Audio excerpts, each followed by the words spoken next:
Hello दोस्तों, शायद आप सबको पता होगा कि आने वाले महीने जुलाई में इंसिडियस मूवी का 5वां पार्ट आने वाला है, जिसका नाम इंसिडियस द रेड डॉ होगा।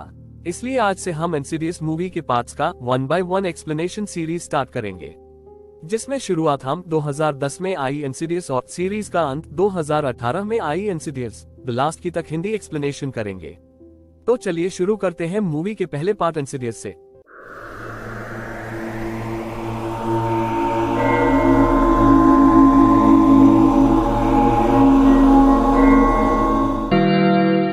इंसिडियस मूवी की कहानी शुरू होती है जब एक मैरिड कपल एक नए घर में रहने के लिए आते हैं।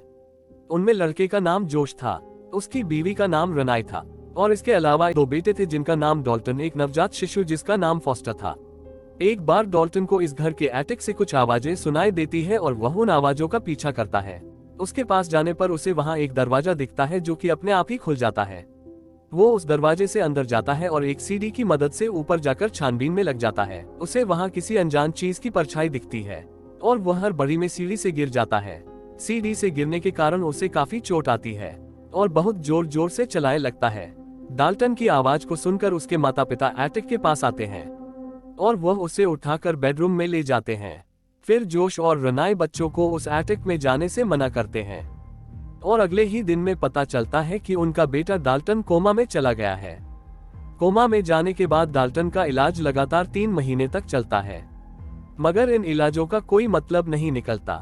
यहाँ हैरान करने वाली बात यह थी कि डाल्टन के सर पर कोई चोट का निशान मेडिकल स्कैनर में आया ही नहीं।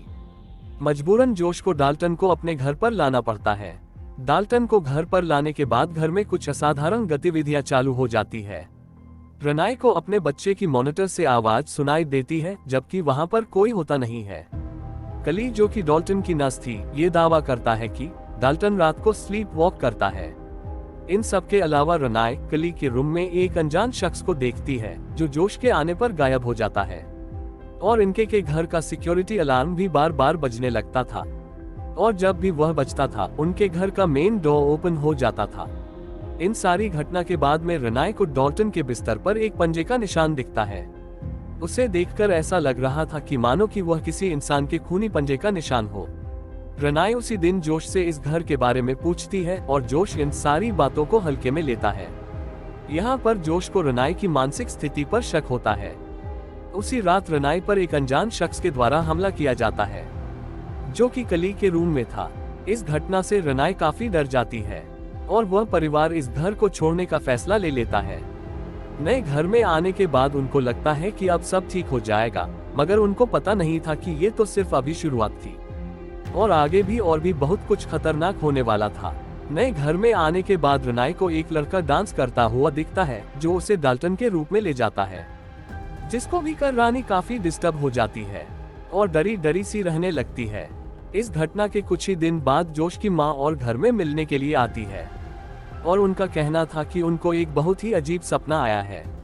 सपने में कोई अनजान व्यक्ति डाल्टन का नाम पुकारता रहता है और जब जोश की माँ उससे पूछती कि वह कौन हो सकता है तो वो जोश के पीछे एक लाल शक्ल वाले डेमन को देखती है।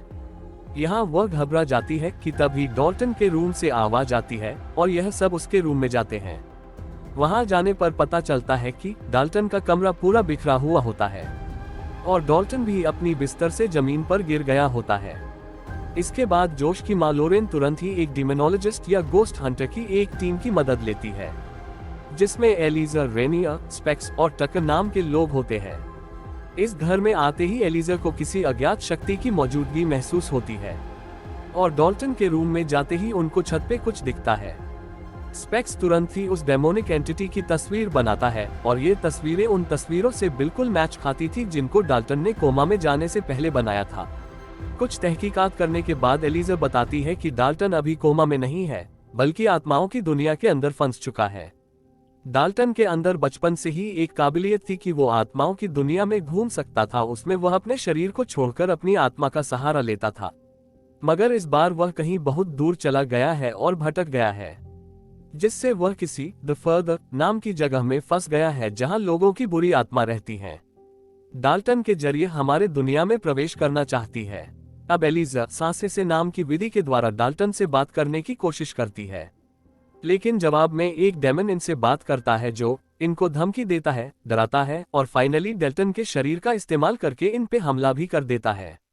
इस हमले के कारण एलिस इस प्रक्रिया को तुरंत रोक देती है। हाँ, एलिस बताती है कि जॉयस भी डाल्टन की तरह ही आत्माओं की दुनिया में आ जा सकता है। बचपन में एक बार जोश के शरीर में एक बुरी औरत की आत्मा आ गई थी जिसे लॉरेन ने, जो कि जोश की मां है, एलिस की मदद से उसे बचाया था।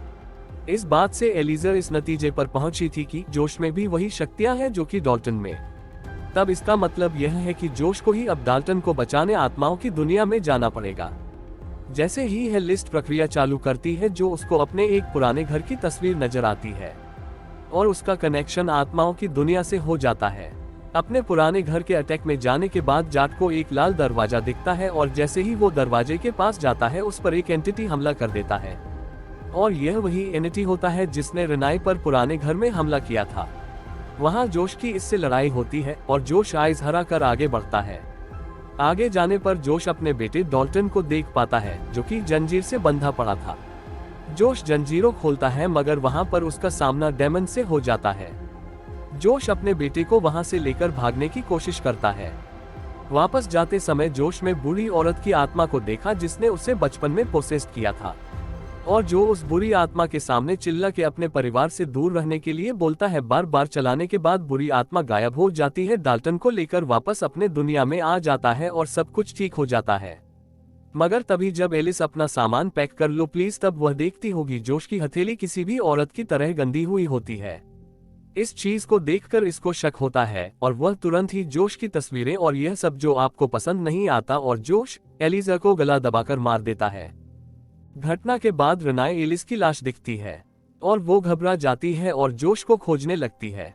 तभी उसके हाथ में एलिस का कैमरा आता है, इसमें जो उसकी तस्वीर मिली थी मगर उसमें जोश की जगह वही बूढ़ी औरत दिखती है जिसने जो उसको दोबारा से पोसेस कर लिया। अभी जोश रहने के पीछे से कंधे पर हाथ रखता है और बोलता है रेनाई आई एम हियर। जैसे ही रहने पीछे मुड़ती है वही मूवी एंड हो जाती है।